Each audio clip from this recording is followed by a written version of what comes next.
fucker. Dude, Max Holloway is a real fucking warrior. I mean, to the core.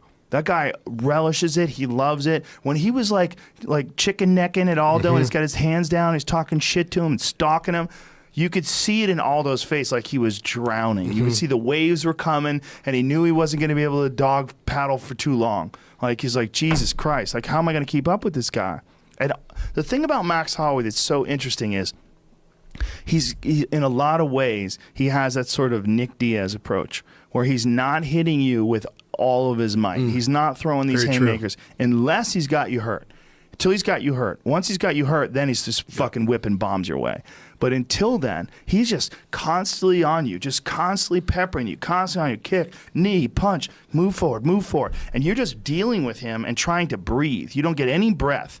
And he just keeps that. When you get a Charles Oliveira fight, you're getting ready for a fight, you know. And then when you watch one of my fights, you know there's going to be a fight. So it's going to be fireworks, you know. Here March 7 in Las Vegas, it's going to be good fun. Brazilian fans, please tune in. March 7. I think it's going to be March 8 for you guys, I believe. Tune in. It's going to be fireworks. Me and the legend is going to do some work in there, and it's all for you guys. No belt. No emotion. It was just a rematch that no one forgot. Max Holloway versus Charles Oliveira is back on the table, and the argument is already getting heated. Max pace is said to drown him once more. Some believe that this time, Charles is a totally different issue. The goal here is to determine which of these two versions truly endures in the present, not to relive the past. So let's break it down. Holloway versus Oliveira at UFC 326. Who do you think leaves with that BMF belt? I got my eye on that one, man. I think Max gets the win. I think Oliveira is coming off of a pretty devastating knockout and turned around real quick, jumped into another training camp, and I got my eyes set on that BMF belt if Max wins, so we'll see. Max Holloway is characterized by Joe Rogan as a pressure fighter who thrives on flexibility and movement. He draws attention to Holloway's capacity to attack fluidly from both orthodox and southpaw positions, cut angles, and change stances with ease while maintaining steady pressure. Holloway will even switch positions mid-combination, turn the corner right away after a fight, and decline to remain in front of his opponent, according to Rogan. Rogan observes that even when Holloway is struck, he compresses, takes in the retaliatory fire, and keeps moving forward without losing rhythm.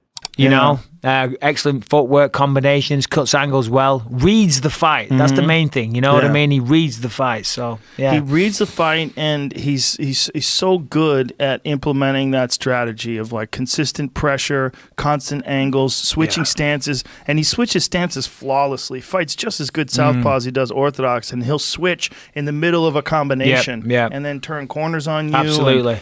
That's right. He's not there to be counted. Yeah, he's fucking amazing, man. Really good. And when you hit him back, And then Michael Bisping recalls Max Holloway and Charles Oliveira's initial encounter in 2015. He observes that in the beginning, Holloway appeared quick on his feet, putting together tidy combinations and avoiding Oliveira's takedown attempts with fluid lateral movement. In the final moments, Oliveira was able to land a couple of knees and try a double leg, but Holloway countered with an underhook, turned him off the shot, and won. Oliveira appeared to sustain an injury shortly after, which was allegedly related to his throat or esophagus and resulted in an abrupt stoppage. Just over a minute into the fight, the bout ended, leaving the outcome unexpected and mostly unclear. Of course, this would be a rematch. They did fight before the first meeting, and the fight got underway. Max Holloway was looking really nice on the feet, using beautiful combinations, using excellent circular footwork to avoid the takedowns of Charles Oliveira. Charles was grabbing a hold of the tie clinch, dropping a couple of knees, shoots a double leg takedown. Max Holloway gets an underhook,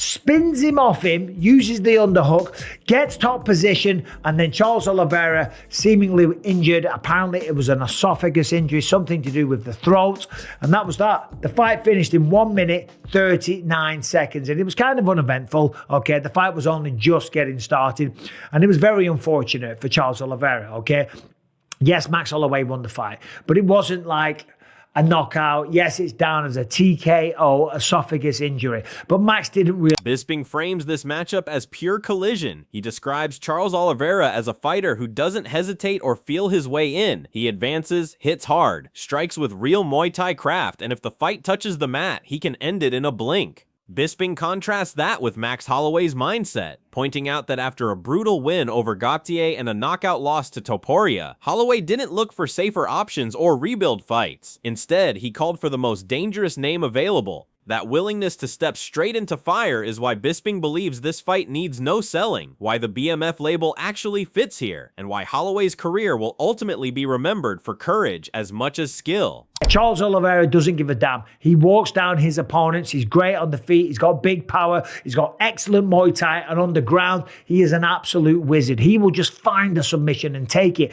And Max Holloway, he's ready for the challenge. And that's what the BMF is all about. Look, listen, call it a weird, silly, made-up title. Call it whatever you want. But this is a fight, I believe, that sells itself. And I would love to see them challenge for the BMF belt. Max Holloway versus Charles Oliveira, the rematch. This is a fight that I think everybody would love to see. And it just speaks about Max Holloway and this guy's attitude. Yes, he beat Justin Gaethje and then got knocked out against Ilia Topuria. And what's he trying to do? Is he trying to rebuild himself? Is he trying to look for easy fights? Is he trying to chip off a couple of people, get a couple of easy paydays? No. He's calling out the next guy up in the lightweight division. He's saying, yeah, I'll fight Charles Oliveira. That commands your respect, my respect, everybody's respect. And that's why Max Holloway, when the time comes, he will go down as one of the greatest fighters. I mean, the strategy that he had. That perspective lines up with how Max Holloway views the moment himself. He's made it clear that another win over Charles Oliveira wouldn't just settle old business, it would add real weight to his legacy. Holloway has pointed out how quickly the narrative around the BMF title flipped from something people dismissed to something everyone suddenly wants a piece of. To him, that shift proves the belt finally represents what it should. He isn't confused by the attention or trying to dodge it. He welcomes it, knowing that when you give something meaning, the hardest fights come with it. To be able to defend the BMF belt once again, add to the legacy, have another win over Charles, just what would that mean for you? It means a lot, you know. It's just hilarious to me. I'm sure it's hilarious to you guys. You know, a lot of guys, they looked at the BMF belt, and a lot of people talked a bunch about the BMF belt, and now every single person that ever talked about it is calling me out. So it's hilarious how it turned, and we're here now, and I'm just glad that we gave the BMF belt some meaning, because it should have. And if you had However, MMA Guru leans toward Charles Oliveira in the matchup, largely because of how much his wrestling has evolved. He points out that Oliveira's takedown entries look nothing like they used to. Instead of diving for back takes or relying on trips, he's now getting deep on the hips, locking his hands, and actually lifting opponents. Guru highlights moments even against elite opposition where Oliveira showed real strength in clinch and double underhook positions, something that simply wasn't part of his game before. With those cleaner entries and added control, Guru believes Oliveira could put Holloway on the mat early and find a submission before the fight ever settles into a rhythm. How does Max versus Charles go? I'll go Oliveira, chat. Who else is very impressed with his takedown entries that he's added to his game? Even when he went for it on Ilia and went for the 50-50 throw, I was like, oh my God, dude, he's strong in this double under position. He's never been like that before. He always used to shoot in and try and get the back from it and fail to take down. Like, he was never picking up Gaethje and dunking him or getting his hands behind the arse of Poirier and getting his hands connected and dunking him down. It was very throw and trip oriented, but he's now like getting in on the hips, hands connected, picking him up. Picking up Gamrot like that, even though Gamrot balanced and stayed in a good position and then eventually gave up his back anyway. His entries are a lot better. So I think he would get down Max and sub him. He also notes that Holloway isn't completely out of the grappling picture. While he may not land a heavy slam in the first round, his offensive wrestling has improved significantly. Against opponents like Ilia Topuria, Holloway has shown he can defend entries, counter, and even turn pressure into takedowns of his own. On top of that, Guru points out Holloway's mental shift since the knockout loss. He's become more aggressive and outspoken, embracing a sharper, almost bitter energy. That mix of skill and attitude Guru suggests makes him a much more dangerous version of himself going into the rematch with Oliveira. Holloway's not going to drop him in the first round. I don't think, anyway. I don't know. I think he'll actually be able to get takedowns because his offensive wrestling has massively improved. And watching Ilia shooting on the hips of Holloway, pick him up and dunk him on the ground like that in round one, with Oliveira's pressure earlier, I can see that working for him.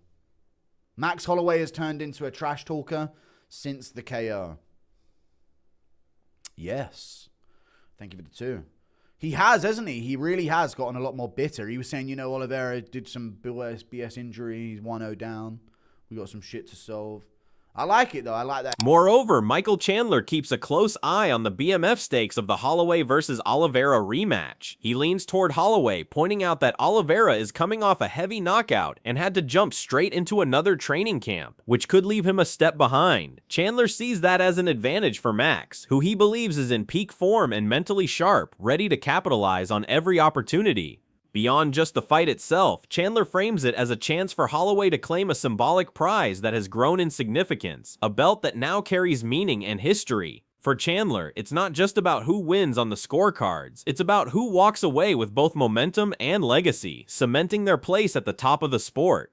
Holloway versus Oliveira at UFC 326. Who do you think leaves with that BMF belt? I got my eye on that one, man. I think Max gets the win. I think Oliveira is coming off of a pretty devastating knockout and turned around real quick, jumped into another training camp, and I got my eyes set on that BMF belt if Max wins, so we'll see. Building on that, Chandler also reflects on Oliveira's journey to this point. Even with just a couple of minutes of UFC fight time under his belt, Oliveira showed the spark of a future champion. That early promise quickly turned into a meteoric rise. Wins over Gaitza and Poirier solidified his status and showcased his full skill set. Chandler highlights that it's not just Oliveira's talent, but the trajectory he's carved, combing striking, grappling, and submission prowess that makes him such a dangerous opponent for Holloway. The context makes the rematch even more compelling, a proven champion facing a peak Holloway, both carrying momentum, history, and a lot on the line. So I had 2.5 minutes of UFC fight time under my belt. So I was green, I was inexperienced. I think a star was born that night. That was really the night whenever Charles became champion, and then he went on the run and he beat Gaethje, he beat Poirier. He really became the champion and really solidified himself. But Anthony Smith admits he's often underestimated Charles Oliveira, and every time the fighter proves him wrong. From wins over Gaethje, Chandler, and Poirier, Oliveira has repeatedly turned skeptics into believers. Smith explains that he used to worry too much about how hittable Oliveira is, given his reliance on jiu-jitsu early in his career, and how dangerous his opponent's wrestling and striking could be. Yet time and again, Oliveira adapts, controls the fight, and neutralizes threats that seem insurmountable. For Smith, that track record makes him a formidable challenge for Holloway, reinforcing why this rematch isn't just a numbers game, it's a true test of skill, evolution, and fight IQ. Man, this is another one of those fights where I need to do a better job of maybe listening to the masses a little less, because I picked against Oliveira versus Gaethje, I picked against Oliveira versus Chandler, I picked against him versus Dustin Poirier, and like, you know, like every time he makes a liar out of me. And I think I weigh too much how hittable he is. That's the thing that's always bothered me. You get in there with a guy like Chandler who can control where the fight happens because he's such a good wrestler and it's got explosive power in his hands. And you're a guy who largely depended on his jiu-jitsu for a long time, who's hittable. Like, I don't know why you would pick Oliveira versus Chandler. And then you go Poirier. We're like, well, come on, this is Dustin goddamn Poirier. Like, he's the uncrowned champion, right? Who's great wrestler, defensively specifically, and got firepower in his hands. Like, okay, that seems like a fair. Smith continues by highlighting Oliveira's evolution on the feet. He points out that against top-tier opponents like Gaethje, Chandler, and Poirier, Oliveira has shown striking that matches and sometimes surpasses. His grappling, what used to be a vulnerability, has become a strength. He can take shots, absorb pressure, and keep coming forward while still landing clean strikes. Smith emphasizes that this combination of resilience, striking growth, and his already elite submission game makes Oliveira a multifaceted threat. For Holloway, it's not just a fight, it's a matchup against a fighter who has consistently rewritten what's possible. Fair pick, like you'd probably pick Oliveira, and then Gaethje, you're like, well, come on now. Gaethje's a goddamn Division I All-American and dynamite on his feet. Why would you not pick Gaethje over Oliveira? And then he just, every time he changes the game. It's like sometimes it makes me feel like he listens to what I say and then he just does the opposite. Like, yeah. So I'm done. I'm going Oliveira because I think that his striking has caught up significantly to his grappling. I think that he's dangerous on his feet now than he hasn't always been that dangerous on his feet. I mean, how many wars have we seen Gaethje in and his ability to come back and still land even when he's hurt? I mean, he got sank, you know what I mean? one shot, and then submitted. So he did the same to Chandler, and he just wore out Poirier. Like, was able to withstand. I mean, he took big shots against Poirier and was never shook. I think that his grappling is going to be dangerous. Additionally, AJ Fletcher sees Oliveira as nearly unstoppable right now. He describes Oliveira as fully clicking in every aspect of his game. Everywhere you look, he's dangerous. Fletcher points out that Oliveira's striking is deceptively layered. While his style has a Muay Thai base, he uses it to set up precise boxing combinations, making him unpredictable and difficult to read. For Fletcher, all of that adds up to one conclusion. He's backing Oliveira to dominate, a fighter at the peak of his craft and ready for anyone who steps in the cage. Dude, it's hard to see anything going against Charles right now. The dude looks like a zombie, and everywhere, his whole game, it's all come together.